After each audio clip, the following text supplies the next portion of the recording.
Bonsoir à toutes et à tous et bienvenue dans ce journal sous forme d'édition spéciale alors que les 20 candidats retenus à l'élection présidentielle s'apprêtaient à aller en campagne électorale. Et bien ce coup de théâtre, le chef de l'État, dans son adresse à la nation, annonce le report sine die de l'élection présidentielle.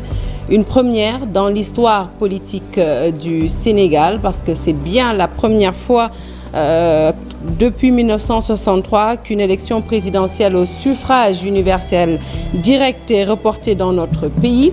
Alors, les causes de ce report sont nombreuses. Sont-elles valables ou opportunes? Eh bien, c'est ce que nous allons voir avec notre invité. Il s'agit d'Alioune Ndiaye, journaliste, analyste politique. Bonsoir Alioune. Merci d'être des nôtres. Le bonheur est pour moi. Comme j'ai l'habitude de le dire, c'est à la fois un plaisir et un honneur de me retrouver dans ce studio parmi les miens, dans ma famille, et pour parler d'un sujet qui occupe et préoccupe les Sénégalais. Je pense que c'est le philosophe Gramsci qui avait l'habitude de dire qu'il y a des moments où se taire, c'est mentir. On est à un moment de l'histoire du Sénégal aujourd'hui où fondamentalement se taire, c'est mentir. Alors, Alioune, première question avant déjà de suivre le discours, de remettre le discours du chef de l'État. Pouvait-on, devait-on s'attendre, eu égard des procédures en urgence engagées par l'Assemblée nationale, à un report de l'élection présidentielle? Oui, je pense qu'à partir du moment où le président de la République a reçu les recalés, quand on a entendu les discours, à partir du moment où le PDS a agité le spectre du report en accusant des juges constitutionnels nommément de corruption dans un communiqué qui malheureusement n'a pas été signé. À partir du moment où on a senti un scénario se mettre en place, moi je n'ai pas été trop surpris parce que je sais que la grande présence des députés de l'APR à la session plénière de l'Assemblée nationale est le résultat d'un mot d'ordre qui a été donné en haut.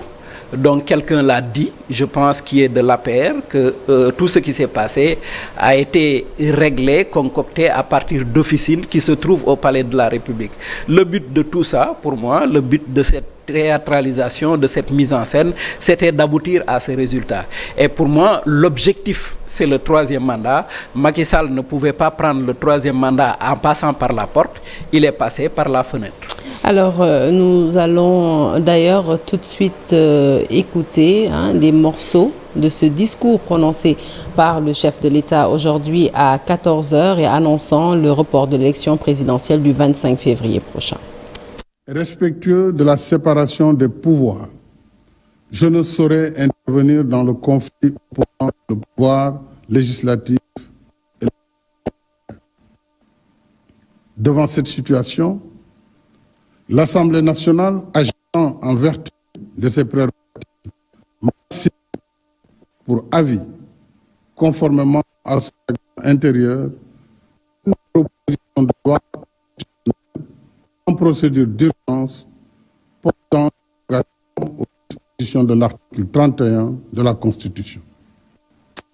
J'ai pris acte de cette saisie après avoir consulté le président de l'Assemblée nationale, le Premier ministre, le président du Haut Conseil des collectivités territoriales, le président du Conseil économique, social et environnemental et le président du Conseil constitutionnel. En conséquence, compte tenu des délibérations en cours à l'Assemblée nationale d'urgence et sans préjuger du vote des députés, j'ai signé le décret 2024-106 du 3 février 2024 abrogeant le décret 2023-2283 du 29 novembre 2023 portant convocation du corps électoral. Pour ma part, mon engagement solennel à ne pas me présenter à l'élection présidentielle reste inchangé. Voilà donc des extraits du discours du chef de l'État. Alors Alioune, on s'est beaucoup appesanti sur un mot-clé, le mot report. Un mot qui d'ailleurs n'a pas été prononcé par le chef de l'État dans son discours. Il s'est plutôt contenté de nous parler de la signature d'un décret pour en abroger un autre. Le décret portant donc convocation du corps électoral. Est-ce qu'on peut réellement parler de report ou plutôt d'annulation étant donné que nous n'avons pas de délai ni d'agenda? Bon, pour moi, il s'agit d'un report parce que de toutes les façons, à un moment ou à un autre, une élection sera organisée dans ce pays. Donc c'est un report. Mais le mot report est infamant pour quelqu'un qui se proclame champion de la démocratie, qui a dit partout et pendant longtemps que sous son magistère, la démocratie sénégalaise, au lieu de reculer, allait faire des pas de géant. Donc se mettre devant les Sénégalais qui votent depuis le XVIIIe siècle, parce que j'entends les gens dire oui, depuis 1960 qu'on est indépendant, c'est vrai, aucune élection présidentielle n'a été reportée, que ce soit avec Senghor, Diouf, Abdoulaye Wade, les élections présidentielles se sont tenues à date. C'est la première fois que cela se produit. Mais enfin, c'est pas l'élection. Les élections au Sénégal n'ont pas commencé en 1960. Au Sénégal, on vote depuis le XVIIIe siècle. Et je fais souvent référence à un ouvrage d'un historien américain, un ouvrage qui est très important et qui est un ouvrage de référence qui parle de la naissance de l'exception sénégalaise, qui essaie d'expliquer comment, à travers l'histoire, le Sénégal a pu se construire une démocratie originale à partir de Saint-Louis, à partir des métis de Saint-Louis, jusqu'à ce qu'on aboutisse à ce qu'on a connu, l'alternance en 2000, l'État-nation fondé par Senghor, et puis après Abdoulaye Wade, tout ce qu'il a fait, et maintenant le témoin qui a été passé à Macky Sall. On attendait d'un président qui est né après les indépendances, qui connaît l'histoire de ce pays, qui connaît les trajectoires, qu'il amène la démocratie sénégalaise à un niveau supérieur. Mais là, on a reculé de plusieurs années. Et je pense que tous les démocrates sénégalais sincères sont aujourd'hui touchés par ce qui se passe. Ils sont meurtris et c'est un jour noir de l'histoire de la démocratie sénégalaise. Alors, cette idée de report n'est tout de même pas sortie du néant. Il y a des raisons qui ont prévalu à cette situation. Comment qualifiez-vous ces raisons avancées par le chef de l'État pour justifier un report de l'élection? Pour moi, ce sont des prétextes, tout simplement. Si vous vous souvenez, en 2017, je crois, le président de la République avait dit, lors de son élection, qu'il ne resterait au pouvoir pour son premier mandat que pour 5 ans. Mais qu'il allait respecter sa parole. Après, il va organiser les élections dans les 5 années. Après, il a consulté le Conseil constitutionnel pour demander son avis. Le Conseil constitutionnel lui a dit, vous ne pouvez pas, de toutes les façons, écourter votre mandat. Il faudra le terminer parce que le mandat est de 7 ans. Il a dit, j'avais pris un engagement, mais les décisions du Conseil constitutionnel sont au-dessus de tout le monde. En tant que président, je ne peux pas passer outre. Pourquoi aujourd'hui il décide de passer outre? Parce qu'il y a des candidats recalés, mais en 2019, il y avait des candidats recalés. Lors des dernières élections législatives, il y a même des listes de suppléants qui sont passées à la place des listes de titulaires, parce qu'il y a eu des candidats importants, recalés, qui auraient pu donner à notre législature, à notre Assemblée nationale, un certain niveau, qui ont été recalés. Est-ce que ça a empêché la tenue de l'élection? Non. Il a dit devant tout le monde que malgré les difficultés, malgré ce qui s'est passé dans le déroulement du processus électoral, c'était un acquis sénégalais, la tenue à date des élections. Donc une élection aussi importante que l'élection présidentielle, parce qu'il ne faut pas oublier qu'au Sénégal, c'est le président de la République qui est la clé de voûte des institutions. Donc reporter l'élection présidentielle, c'est mettre le Sénégal dans une incertitude. Parce qu'à partir du 2 avril, le mandat de Macky Sall sera terminé. Qui va gouverner le Sénégal?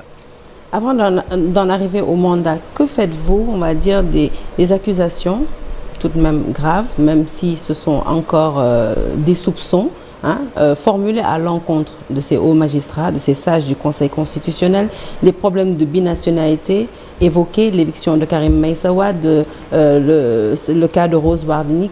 Que faites-vous de ces accusations? Prenons d'abord le problème de la corruption. Pour l'instant, encore une fois, ce ne sont que des accusations. Les responsables du PDS avaient dit détenir des preuves qu'ils allaient sortir pour montrer la culpabilité de ces gens, la concussion, les conflits d'intérêts, la corruption. Jusqu'à présent, je n'ai pas entendu un seul responsable du PDS donner des débuts de preuves. Quand j'ai suivi aussi les débats à l'Assemblée nationale, j'ai entendu un député de l'opposition dire, lors de la réunion en commission, nous avons demandé aux responsables du PDS qui ont porté une accusation aussi grave de nous donner juste une idée de ce que sont ces preuves-là. Il dit, ils ne l'ont pas fait, ils ne l'ont pas donné. Donc pour moi, cette histoire de preuves, ce sera comme les vidéos de l'histoire de l'affaire Adji Sarr. On va nous parler de preuves, de vidéos, d'audio, de trucs comme ça. Et à l'arrivée, on se rendra compte que tout cela n'existe pas. Au fond, comme je vous le dis, à la limite, on nous manque de respect. On nous prend pour des demeurés. On pense qu'on peut faire n'importe quoi, l'habiller avec du discours, avec des arguments, avec des éléments de langage. Et nous, comme des moutons de Panurge, on va tomber dans le panneau. On va se mettre à discuter de ça, à discuter du bien fondé. Est-ce qu'effectivement ces gens sont corrompus? Est-ce que Amadou Ba leur a donné 2 milliards? Mais si vous remarquez, le PDS a fait cette accusation dans un communiqué qui a été signé, je pense, par la direction du PDS, où il n'y a aucun nom. Vous ne pouvez attaquer personne.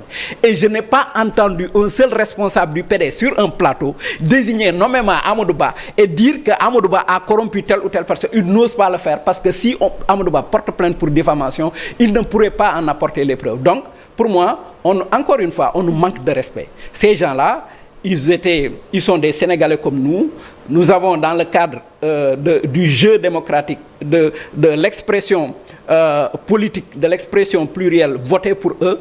On les a portés à un certain niveau sur un piédestal et ils nous regardent de haut. La vérité, c'est qu'ils nous prennent pour quantité négligeable. C'est pourquoi ils nous servent des arguments qui ne tiennent pas la route. Parce qu'au fond, le Conseil constitutionnel, encore une fois, est composé de 7 personnes. Ces 7 personnes-là, ce n'est pas parce que vous en avez corrompu 2 que vous avez les 7, premièrement. Deuxièmement, dans l'affaire Karim Wade, est-ce que les gens avaient besoin d'être corrompus pour dire la loi? Parce que la vérité, c'est quoi? C'est que Karim Wade a déposé sa candidature. Et pendant le dépôt de sa candidature, il a fait une déclaration sur l'honneur. Et dans cette déclaration sur l'honneur, il a prétendu qu'il avait exclusivement la nationalité sénégalaise. C'est vrai ou c'est pas vrai? Au moment de la déclaration sur l'honneur, mais Karim Wade n'avait pas exclusivement la nationalité sénégalaise. C'est vrai ou c'est pas vrai? C'est après le 16 janvier que le décret du Quai d'Orsay qui annulait la nationalité française de Karim Wade est sorti. Donc au moment où Karim Wade a fait sa déclaration sur l'honneur, il a parjuré. Il a parjuré en 2019, il a parjuré en 2023 et aux yeux de la loi, Karim Wade devrait même être traduit en justice. C'est-à-dire le fait que ces gens-là nous regardent dans le blanc des yeux et nous racontent ces sottises-là, c'est qu'en fait, ils n'ont aucun respect pour nous. Et je reprends souvent d'ailleurs pour le citer le grand Babacar Justin Ndiaye qui a dit un jour, reprenant le général de Gaulle, que celui-là a dit un jour, bon, le problème avec les dirigeants africains, c'est qu'ils n'aiment pas leur pays. Mais ces gens ne nous aiment pas, au fond. Ils nous détestent. C'est-à-dire que nous, on leur donne tout. Vous voyez quelqu'un qui est à la limite sorti de nulle part, qui est allé à l'école publique, que les gens ont soutenu avec l'argent du contribuable, qui est allé à l'université avec la bourse de l'argent du contribuable, qui devient un politique, qui devient un homme politique d'envergure avec l'argent et le soutien du contribuable, et après qui regarde les gens de haut. Il y a un mépris dans leur façon de traiter les gens, et ils nous prennent pour des demeurés. Parce que pour moi, toutes ces choses-là, c'est des prétextes. Je les soupçonne même, parce qu'il y a eu beaucoup de problèmes au niveau du Conseil constitutionnel pendant la vérification du parrainage, des problèmes de logiciel et tout. Je les soupçonne même d'avoir organisé tout ce sabotage pour donner à Macky Sall un 3e mandat, que j'appelle moi un 3e mandat à Doukalpé. C'est-à-dire qu'il fallait créer une situation pour qu'il n'ait pas l'impression qu'il s'est, lui, parjuré, parce qu'il avait dit qu'il ne ferait pas de 3e mandat, pour qu'on lui donne un mandat qui est un mandat à Doukalpé. Alors, à vous entendre parler, vous évoquez des manœuvres politiques, politiciennes, un complot presque entre le pouvoir et le PDS. Quand on sait que c'est le peuple qui a le dernier mot, parce que quel que soit le jour où cette élection va se tenir, ce sont les citoyens sénégalais qui vont se rendre aux urnes, et eu égard des derniers résultats qui ont été constatés lors des élections, notamment l'élection législative, où le peuple a vivement exprimé son désir de changement. Pensez-vous réellement que finalement ces manœuvres politiques dont vous parlez puissent prospérer? Non, pour moi, ils sont en train de se faire harakiri. Mais la vérité, c'est que les Wolofs ont l'habitude de dire que bu géwél répé ci xare lu mu jiin xeeb ko. C'est-à-dire ils sont dans une situation où ils sont dans leur tour d'ivoire, ils ont regardé trop de films, ils pensent qu'ils ont devant eux des moutons de Panurge et des béni oui et qu'à tous les coups, ils peuvent fomenter, après ils peuvent expliquer, ils peuvent habiller, ils peuvent maquiller et présenter. Et qu'en fin de compte, les gens vont en parler pendant 2 ou 3 jours, ils vont oublier. Pour moi, ils tablent sur ça. Mais aujourd'hui, si la concertation n'a pas lieu demain, si les députés ne terminent pas leur investigation dans la semaine, si on se retrouve dans une situation où au bout du compte, à partir du 2 avril, Macky Sall, son mandat est terminé, il n'y a pas d'élection au Sénégal, on fait quoi? On fait quoi? Et s'il y a une concertation qui dit, OK, on va faire une élection inclusive, on va faire en sorte que tous les gens ou tous les candidats ou prétendants candidats vont être réintégrés, on va faire une élection présidentielle avec 100 candidats. C'est quoi ce délire? On nous prend pour des... En fait, on nous prend pour des demeurés, en fait. C'est ça la vérité, on nous prend pour des demeurés. On nous parle comme si on était des enfants. Il y a un scénario qui a été déroulé. Et pour moi, l'objectif, c'est de donner à Macky Sall un 3e mandat coupeur de route. Il n'y a pas d'autre objectif. Toutes les choses qu'on nous sert comme explication, c'est simplement une manière de nous endormir. C'est des éléments de langage. Mais au fond... Le chef de l'État a bien tout de même précisé, il faut le reconnaître quand même dans son discours, qu'il campe sur sa position et qu'il n'a nullement l'intention de briguer un 3e mandat. Sarah, c'est pas parce que vous ne vous présentez pas devant les électeurs que le résultat n'est pas un 3e mandat. Si à partir du 2 avril, Macky Sall continue à diriger le Sénégal, ce n'est pas un 3e mandat. C'était arrivé avec Gbagbo, il l'avait appelé le mandat cadeau. Mais là, on va se retrouver avec un mandat à Doukalpé. Parce que moi, je suis persuadé que tout ce qu'ils ont l'intention de faire, qu'ils ont annoncé qu'ils avaient l'intention de faire, ils ne peuvent pas le faire dans les délais. Ils ne peuvent pas le faire d'ici au mois d'avril, je ne le crois pas. Donc on va se retrouver devant une situation ingérable. Comment ils vont faire? Quand vous dites qu'ils ne peuvent pas le faire, vous parlez exactement de quoi?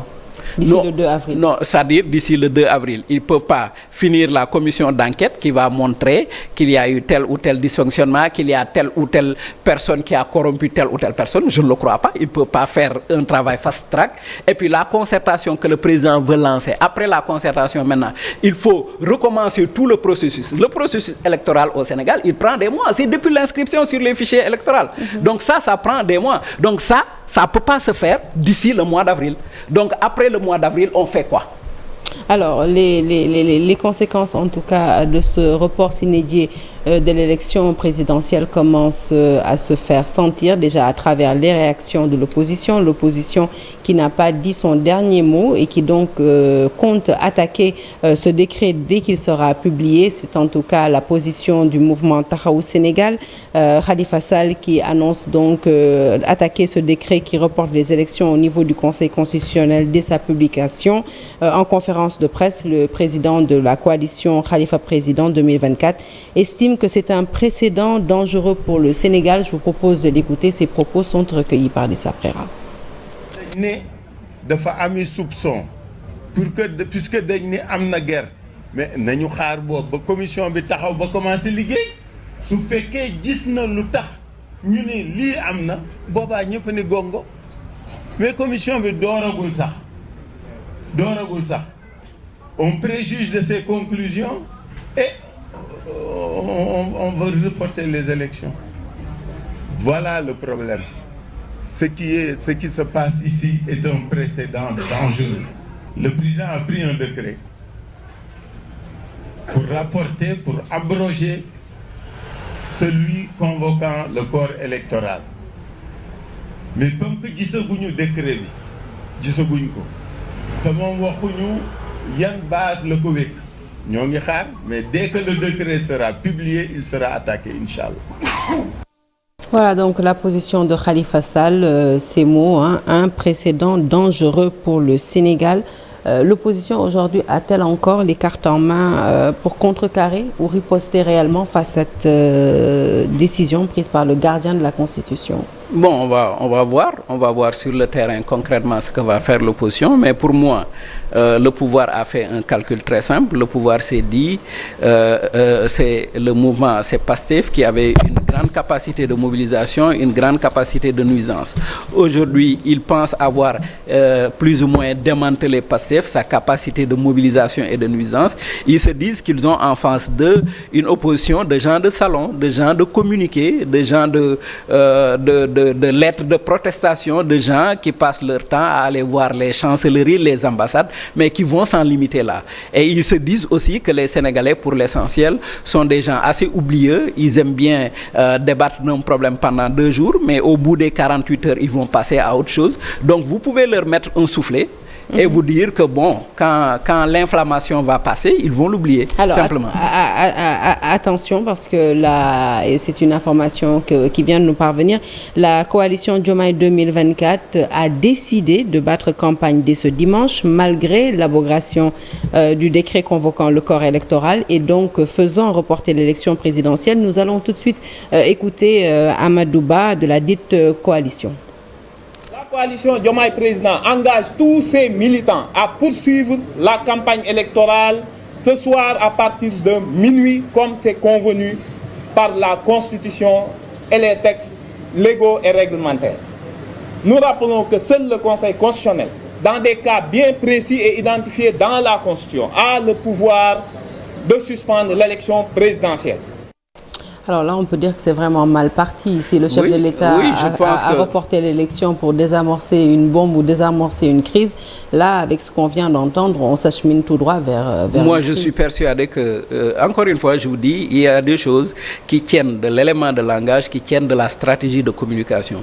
Le discours du président, c'est de la communication. Il veut vous faire croire, il veut nous faire croire, à nous autres Sénégalais, que tout cela, il l'a fait pour renforcer la stabilité, la paix civile, et revenir à un Sénégal de paix, de concorde, de consensus. Mais je pense que, en fait, son rôle, c'était d'organiser les élections, d'organiser des élections dans la transparence. Maintenant, le président qui va être élu par les Sénégalais, parce qu'il ne faut pas oublier que la souveraineté appartient au peuple, et les Sénégalais ont le droit, ont le pouvoir d'élire n'importe qui à la présidence, tant qu'ils lui font confiance. Donc, j'ai l'habitude même de dire que les Sénégalais peuvent même prendre un cheval et en faire leur président. C'est le droit le plus légitime. Donc, aujourd'hui, quand le président nous dit non, c'est pour préserver, il sait très bien.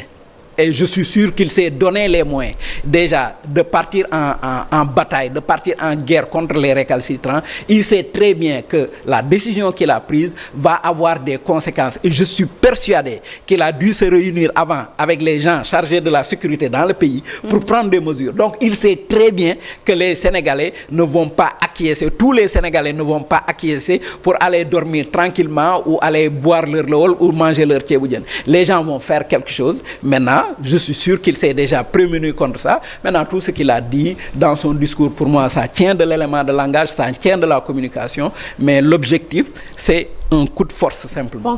Ne pensez-vous pas qu'on puisse rattraper les choses à travers le dialogue qu'il veut convoquer ces prochains jours? Mais combien de fois on a dialogué dans ce pays? Et puis on dialogue autour de quoi? Pour faire quoi? Comme si les textes n'étaient pas clairs. On dialogue autour de quoi? Il peut y avoir il peut y avoir des problèmes dans le processus électoral. Moi, depuis 1993, je suis dans le monde des médias, je travaille dans le journalisme, j'ai vu passer beaucoup d'élections. Et après chaque élection, les acteurs politiques regardaient en général les insuffisances et les manquements, ils se mettaient ensemble avec les techniciens du ministère de l'Intérieur, ils discutaient, ils faisaient des propositions et on améliorait le processus. Donc pourquoi on n'a pas fait la même chose? Pourquoi on n'a pas laisser le processus continuer pour après donner au président élu la possibilité d'appeler les gens, parce que quand même, dans ce pays-là, il faut qu'on se dise la vérité. Ousmane Sonko, c'est un Sénégalais. Ousmane Sonko, c'est un Sénégalais parmi les Sénégalais les plus représentatifs de ce pays. Donc, il faudra, d'une manière ou d'une autre, un jour ou l'autre, discuter avec lui. Donc, moi, je pense que on est dans une situation où, comme d'habitude, les hommes politiques sénégalais, qui dans leur grande majorité n'ont aucun respect pour les populations sénégalaises, se croient permis de pouvoir se mettre dans des officines, de discuter d'un schéma, de l'appliquer sur le dos des Sénégalais en se disant de toutes les façons que ça va passer. Parce que Karim Wade, qui n'a pas encore mis les pieds ici, au Sénégal, alors même que l'élection, c'est dans 25 jours, savait très bien que cette élection n'aurait pas lieu. Alors, un autre candidat qui dit non à ce report, c'est le professeur Daouda Ndiaye, candidat donc à la présidentielle, très remonté contre cette décision du chef de l'État. Il dit non au report de l'élection et interpelle la CEDEAO et les Nations Unies à prendre leurs responsabilités afin de faire entendre raison au chef de l'État Macky Sall. Je vous propose de l'écouter au micro d'Abib Faye. Le report des élections. Je dois d'emblée dire que nous n'accepterons pas ce qui a été pris comme décision aujourd'hui. L'élection présidentielle aura bien lieu le 25 février 2024. Je demande solennellement au président Macky Sall de reprendre ce décret et de convoquer ce collège électoral pour la stabilité de ce pays-là. On ne peut pas comprendre quelqu'un qui est jugé parti. J'interpelle la CEDEAO, j'interpelle les Nations Unies, qu'ils viennent arbitrer ce qui se passe présentement. Parce que tout le monde sera responsable de ce qui se passera demain, parce qu'on ne peut pas comprendre qu'à quelques heures de la campagne électorale, qu'on nous fasse comprendre que le Sénégal ferait mieux de ne pas aller aux élections présidentielles. Je n'ai pas été convaincu de ce qui a été dit. Je suis de ceux qui pensent que le Sénégal est plus important que nous tous. Voilà, le professeur Daouda Ndiaye, candidat à la présidentielle, qui interpelle la communauté des États de l'Afrique économique des États de l'Afrique de l'Ouest, la CEDEAO, les Nations Unies. Et pour être tout à fait complet sur le sujet, en tout cas sur le plan diplomatique, ce tweet de l'ambassade des États-Unis au Sénégal. Le Sénégal a une forte tradition de démocratie et de transition pacifique du pouvoir. Nous respectons la nécessité d'enquêter sur les allégations d'irrégularité dans le processus de vérification des candidatures, mais nous regrettons les perturbations du calendrier électoral qui en résultent et qui en résulte. Nous demandons à tous les participants au processus électoral sénégalais d'œuvrer pacifiquement et harmonieusement à la tenue d'élections libres et équitables dans les délais impartis. Nous notons et respectons également le fait que le président Sall ait réitéré sa décision de ne pas se présenter à l'élection présidentielle du 25 février prochain. Donc ça, c'est le communiqué. Oui, en langage très diplomatique, voilà. Les Américains disent qu'ils ne sont pas d'accord avec le report, en langage très diplomatique. Mais c'est ce que je disais tout à l'heure par rapport au... La CEDEAO et... La CEDEAO, Omar Sissoco Embalo, qui est parrainé par Macky Sall, qui a eu le pouvoir grâce à Macky Sall, qui est président de la CEDEAO, s'est empressé de le féliciter. Omar Sissoco Embalo a le même problème que Macky Sall. Aujourd'hui, il aimerait bien prolonger, mais il sait qu'en cas d'élection, il est battu dans son pays. Donc aujourd'hui, en fait, ce qui se passe en Afrique, c'est ce que je dis. En fait, ils passent leur temps à se moquer de nous. Vous voyez les généraux, les militaires qui sont au pouvoir au Mali, au Niger et dans d'autres pays, ont décidé de sortir de la CEDEAO simplement parce que la CEDEAO leur a fixé des termes pour leur transition. Aujourd'hui, dans d'autres pays comme le Sénégal ou comme la Guinée-Bissau, on a des présidents qui savent que s'ils se présentent devant le jury populaire, ils n'ont aucune chance de l'emporter. Donc ce qu'ils font, c'est qu'ils passent par des tours de passe-passe et il y a dans la classe politique des gens qui sont prêts à s'entendre avec eux pour ça, parce qu'au fond, l'avenir du Sénégal et des Sénégalais ne les intéresse pas. Aujourd'hui, quand un enfant décide de prendre une pirogue au péril de sa vie pour aller en Espagne, en général, des gens comme moi disent qu'il est insensé, peut-être même qu'il est plus sensé que nous, qu'il comprend mieux que nous, en fait, à qui il a affaire. Parce que ces gens-là, au fond, ne sont pas intéressés par l'avenir de ce pays. Le professeur Mbaye Thiam l'a dit et je le répète. On a l'impression, quand on les regarde, en fait, qu'ils nous haïssent. Et on se demande bien pourquoi. Alors aujourd'hui, en tout cas, après ce discours à la nation du chef de l'État, il y a eu cette démission qu'il faut noter, celle d'Abdoulatif Coulibaly, qui a décidé de quitter ses fonctions de ministre secrétaire général du gouvernement. Il dit « J'ai communiqué cet après-midi au chef de l'État ma décision de quitter mes fonctions de ministre, secrétaire général du gouvernement. Je lui ai indiqué qu'en ayant constaté les faits qui se déroulent à l'Assemblée nationale et ayant également pris très bonne note de l'adresse au peuple sénégalais, j'ai décidé de partir. Après mûre réflexion, j'ai pris la décision de tirer toutes les conséquences de tout cela pour quitter le gouvernement. Je recouvre ainsi ma pleine et entière liberté pour pouvoir défendre mes opinions et mes convictions politiques. J'ai par ailleurs expliqué au président de la République que j'attendais enfin sa parole pour procéder à l'envoi de ma lettre de démission. Je lui ai aussi expliqué que je tenais à partir en réaffirmant que durant toute ma carrière de journaliste, mon frère, Cheikh Ahmed Tidiane Coulibaly, n'a jamais été mêlé ni de près ni de loin à mon travail, sinon que de lire à chaque fois qu'il en avait envie. Vive la République, et en elle nous croyons profondément. Et en elle, nous continuerons toujours de croire, car c'est elle le seul rempart fiable, parce que solide comme un roc, face à toutes les aventures périlleuses vers lesquelles tentent de nous mener certains. Votre appréciation? Oui, parce que, vous savez, la critique facile qu'il y a au Sénégal présente tous les hommes qui sont avec Macky Sall comme des gens qui n'ont pas de valeur, qui n'ont pas d'éthique, qui n'ont pas de sens moral. Moi, je connais Latif Coulibaly, je le connais depuis longtemps. C'est un de nos grands frères dans la profession. On l'a pratiqué pendant longtemps. Nous tous savons que c'est un homme d'honneur, c'est un homme de valeur. Et aujourd'hui, tous les hommes d'honneur, tous les hommes de valeur qui sont au Sénégal, qu'ils soient avec Macky Sall ou contre Macky Sall, savent et se disent au fond que ce qui est en train de se faire, si on n'est pas contre, on ne doit pas être pour. Et que tous les démocrates de ce pays, pas simplement les politiques, tous les démocrates, tous les citoyens, les journalistes, tout le monde les gens doivent se lever debout comme un seul homme pour dire le Sénégal ne vous appartient pas à vous seul, le Sénégal nous appartient à nous tous. Et ce que vous êtes en train de faire est contraire aux intérêts du Sénégal, est contraire aux intérêts des Sénégalais. 1, je ne m'y associe pas. 2, je le combats. Alors, je pense qu'il est quand même important de préciser aux téléspectateurs qu'Abdoulatif Coulibaly est le frère donc de Cheikh Tidiane Coulibaly, l'un des sages du Conseil constitutionnel. Cela vous montre encore une fois le manque d'éthique de ces gens-là. Parce qu'au fond, quoi qu'on dise, Abdoulatif Coulibaly est depuis longtemps auprès de Macky Sall. Il a fait montre pendant toute sa présence à ses côtés d'une grande loyauté.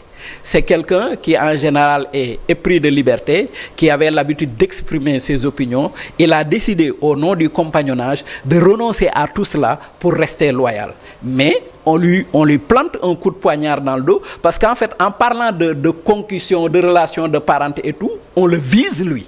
On le vise parce que c'est lui, le frère de Cheikh Tidiane Coulibaly. Mais les gens oublient que Cheikh Tidiane Coulibaly a jugé Abdoulaye Wade ici et qu'il lui a mis une peine plutôt clémente. Il aurait pu mettre un terme à la carrière politique d'Abdoulaye Wade. Donc des années après, quelqu'un qui a fait une carrière comme cela, les gens se lèvent, oui, il est corrompu sans jamais pouvoir en apporter la preuve. Je vous le dis ici. S'ils en ont les preuves, ils n'ont qu'à les sortir demain. Parce qu'il y a une bataille d'opinion qui va s'engager à partir de demain, à partir de lundi, où tout le monde va venir dire son avis, donner son avis. S'ils ont ces éléments-là, ils n'ont qu'à les sortir. Sinon, moi, je suis fondé à croire, et je le crois, je le maintiens, que c'est la même chose que les vidéos de l'affaire Adji Sarr. C'est une arlésienne. On va en parler. On ne va jamais les voir. Alors, quid du cas d'Amadou Ba, Premier ministre du gouvernement sénégalais, dont les militants, hier, sur nos antennes, soutenaient mordicus qui n'était pas en faveur d'un report de l'élection présidentielle. Aujourd'hui que son chef en a décidé autrement, la rupture n'est-elle pas définitivement consommée entre le président et le Premier ministre? Oui, mais je pense qu'en fait, on est en train de le mener à l'abattoir. En fait, ce report, ce sera aussi, à mon avis, une occasion de régler le cas Amadou Ba. Parce qu'Amadou Ba, je ne sais pas pour quelle raison, j'ai même demandé à des responsables de l'APR, c'était quoi le problème entre le président et Amadou Ba. Ils m'ont dit qu'ils ne savaient pas, en fait. Amadou Ba, ce que je crois comprendre, c'est qu'il y a dans l'entourage proche du président de la République, peut-être des membres de sa famille, je ne sais pas, des gens, des membres de la famille de son épouse, je ne sais pas, des gens qui ne sont pas favorables à Amadou Ba et qui, depuis le départ, travailler à ce que Amadou Ba ne soit pas le candidat de Benno Bokk Yakaar. Mais il s'est avéré qu'à un moment donné... Mais le président l'a tout de même choisi. Oui, pourquoi parce que... le choisir pour le mettre mal à l'aise par la suite? Non. Peut-être qu'il l'a choisi en sachant très bien qu'il avait un schéma qui était déjà préparé et que ce schéma, c'était de dire dans un premier temps que je ne suis pas intéressé par le troisième mandat. Au moment du dépôt des listes, créer une situation et à partir de cette situation, reporter les élections pour rabattre les cartes et faire autre chose. Il ne faut pas oublier qu'on est en politique et vous êtes en face de gens qui ont l'habitude d'établir des schémas et d'établir des schémas sur de longue durée, qui ont l'habitude aussi des stratégies à tiroir. Donc ces gens-là, il ne faut jamais préjuger de ce qu'ils vont faire parce qu'il y a toujours des arrière-pensées politiques dans les actes qu'ils posent. Alors, une décision, en tout cas, du chef de l'État qui engendre une grosse désillusion auprès des candidats qui étaient fin prêts pour la campagne électorale qui devait s'ouvrir dans quelques heures, à minuit plus précisément. Des candidats qui d'ailleurs s'expriment dans ce reportage de Mamadou Fall. Voyons tout cela et revenons sur le plateau. L'élection présidentielle, c'est plusieurs milliards. Campagne lancée pour cette année électorale, les 20 candidats vont rivaliser de moyens humains et logistiques dégagés pour une bonne réussite de leur opération durant ces 21 jours. Plusieurs ont reconnu qu'une campagne nécessite de gros sous, des millions et des millions, voire même des milliards. Vous comprendrez aisément que beaucoup d'argent ont été utilisés pour cette élection. Donc le budget, c'est... Pour le moment, on peut chiffrer le coût réel de cette campagne depuis le parrainage, si ce n'est à la fin qu'on puisse faire le bilan. Différents QG visités, le constat est le même. Chez Déthié Fall, l'heure est au dernier réglage avant de se lancer. Plus d'une vingtaine de véhicules seront mis en route, un investissement conséquent. C'est vrai que c'est beaucoup de logistique, vous imaginez, parce qu'il va falloir faire le tour, le candidat va faire le tour du Sénégal. Et donc ça suppose des moyens logistiques, à savoir des véhicules. Pour le moment, on a eu à louer des véhicules, des chauffeurs, parce qu'il faut prévoir des chauffeurs, pas un seul chauffeur, mais 2 à 3 chauffeurs. On a prévu aussi, parce qu'au-delà des chauffeurs, il y a l'hébergement. Il faut prévoir l'hébergement, l'alimentation, également des mécaniciens, au cas où, on ne sait jamais, que Dieu nous en préserve. Un médecin aussi qui va accompagner le président, mais également un kinésithérapeute. Pour dire que tous les moyens ont été dégagés pour faire une bonne campagne, Inch'Allah. Le candidat Daouda Ndiaye, lui, a déjà mis à la disposition de son équipe tout le nécessaire. Le président Daouda Ndiaye a mis à notre disposition une quinzaine de voitures de terrain qui peuvent faire le terrain, qui sont estampillées également avec le logo, le spécimen du bulletin de vote et la photo du président. Autre élément de logistique, c'est les flyers. Les flyers, les posters, tout cela a été fin prêt pour le démarrage de la campagne. Le QG de Arc est orné par une organisation méticuleuse. C'est la concentration maximale dans les salles. Le moyen humain est assuré. Par rapport à ces questions liées à la logistique, je pense que nous l'avons bien démontré durant tous ces mois précédents.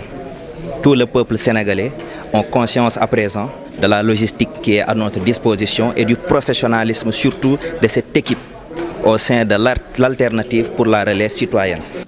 D'autres QG visités nous renseignent sur le côté onéreux d'une campagne électorale. Des milliards seront dépensés au bout de cette campagne afin de séduire les Sénégalais. L'enjeu est de taille, puisqu'une seule personne sera installée sur le fauteuil présidentiel sénégalais. Voilà donc un énorme préjudice pour les candidats qui étaient prêts à démarrer cette campagne électorale.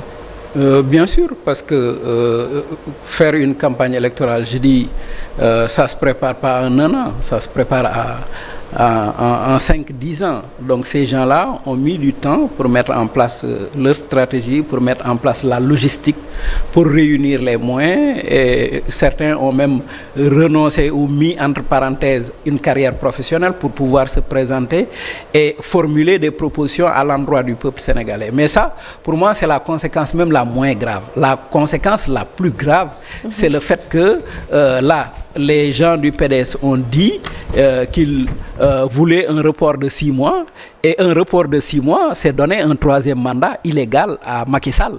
Donc, il y a aussi le fait que Macky Sall aujourd'hui appelle à une concertation. Si la concertation, au bout du compte, c'est de faire en sorte qu'il y ait un maximum de candidats, mais si par le plus grand des hasards, le Sénégal se retrouvait avec 100 candidats à la présidentielle, on va faire quoi? Ça coûte combien 100 candidats à la présidentielle au budget du Sénégal? Chaque candidat coûte combien? Posé depuis tout à l'heure, si aujourd'hui il y a un report de l'élection présidentielle, est-ce que cela veut dire que c'est tout le processus qui est revu, c'est-à-dire tout le travail des sages complètement sabordé et qu'on reprend? Normalement, parce qu'à partir du moment où le président de la République dit qu'il va organiser des concertations et que le but de la concertation, c'est de faire en sorte que tous les manquements qui ont été notés soient levés et que l'élection soit inclusive. Ça veut dire qu'on va reprendre le processus depuis le début. Et le processus électoral au Sénégal commence par l'inscription sur les listes électorales. Donc ça va prendre beaucoup de temps. Moi, je vois, si leur plan marche, je vois le Sénégal faire des élections peut-être en 2025 ou en 2026. Parce qu'il faudra prendre le temps du dialogue. Après le dialogue, certainement, il y aura l'hivernage qu'on va invoquer. Après l'hivernage, on va invoquer la rentrée des classes. Après la rentrée des classes... Là, ce sont vos scénarios, Alioune. Oui, mais les participants à ce dialogue ne vont pas... ne vont pas se laisser faire. Ils vont également émettre leurs propositions. Ils vont à une table de négociation. Ils peuvent revenir aussi vous pouvez aller à un dialogue au Sénégal. Sur certaines réformes. Vous pouvez aller... Les gens ont même organisé des assises ici. Je ne parle même pas de dialogue. Des assises nationales où pendant des mois, ils ont fait le tour du pays, où se sont retrouvés en conclave, ont discuté, ont convoqué, ont convié des personnalités de haute facture comme Amadou Mahtar Mbow pour pouvoir diriger les débats. À l'arrivée, qu'est-ce que Macky Sall a dit? Il dit je signe avec des réserves. Et beaucoup de choses qui étaient des conclusions du dialogue national, il ne les a pas appliquées. Donc pour moi, cette histoire de dialogue-là, c'est une sorte de panacée. C'est l'excuse qu'on sert aux gens. À un moment donné, les gens disaient oui, à chaque fois qu'on veut enterrer un dossier en France, on crée une commission d'enquête parlementaire. À chaque fois que les gens veulent noyer le poisson, ils te parlent de dialogue. Alors que tout le monde sait où sont les problèmes et comment les régler. Et ce n'était pas au président Macky Sall d'organiser un dialogue pour remettre la stabilité et la paix dans le landerneau politique. Pour moi, ça, c'était la mission du prochain président élu par les Sénégalais. Lui, sa mission, c'était d'organiser des élections transparentes, pour que les candidats qui ont été retenus par la seule instance habilitée au Sénégal à retenir, c'est-à-dire le Conseil constitutionnel, se retrouvent devant les Sénégalais et que les Sénégalais décident en toute souveraineté de qui ils vont confier leur pays. Maintenant, s'ils confient le pays à Bassirou Diomaye Faye ou à Amadou Ba ou à qui que ce soit, son rôle, c'était de faire en sorte, en tant que président de tous les Sénégalais, que tout ce qui s'est passé depuis le 21 mars et qui sont des stigmates, qui sont des plaies pour la nation, pour le devenir de la nation, que les gens puissent en discuter, puissent trouver des consensus forts qui permettent au Sénégal et à la démocratie sénégalaise d'avancer. Alors, en tout cas, les prochains jours s'annoncent très tendus au sein de l'espace politique, notamment avec la coalition Diomaye 2024 qui a décidé de battre campagne malgré tout dès ce dimanche, malgré l'abrogation du décret convoquant le corps électoral et donc faisant reporter l'élection présidentielle. Il y a eu également dans cette édition les réactions du professeur Daouda Ndiaye, du mouvement Taxawu Sénégal avec Khalifa Ababacar Sall qui annonce qu'il va attaquer ce décret dès sa publication, donc de l'attention qui va s'emparer encore une fois de l'espace politique. Pensez-vous que nous puissions sauver les meubles, on va dire? Bon, déjà, c'est ce que je disais tout à l'heure, le manque de respect. En fait, ils ne nous respectent pas. Il y a beaucoup de Sénégalais. Combien de Sénégalais font de la politique? Il y a beaucoup de Sénégalais qui ne font pas de la politique, qui ne vivent pas de la politique, qui vivent d'autres choses, qui vivent de leur travail. Aujourd'hui, le pays est bloqué. Les investissements sont au ralenti. L'économie est au ralenti parce que tout le monde était dans l'attente. Mais la plupart des gens se disaient, bon, de toutes les façons, à partir du 25, il y aura une élection. Après l'élection, peut-être il y aura un second tour au mois de mars. Au mois d'avril, on va passer à autre chose. Parce que le Sénégal a besoin du travail, a besoin de travail. Et ces gens-là ont décidé de confisquer au fond l'oxygène à tout le monde pendant 1 an encore ou 2 ans encore, où on va se retrouver dans des situations quasi ingérables. Parce que moi, je pense qu'un acteur politique qui se retrouve dans cette situation-là est dans l'obligation de se dresser contre. Parce que je me souviens, moi, en 2012, quand Olusegun Obasanjo est venu au Sénégal pour proposer à Macky Sall le report de l'élection présidentielle, Macky Sall a dit niet et a dit qu'il n'en est pas question. Et si Abdoulaye Wade avait persisté, Macky Sall se serait dressé contre lui.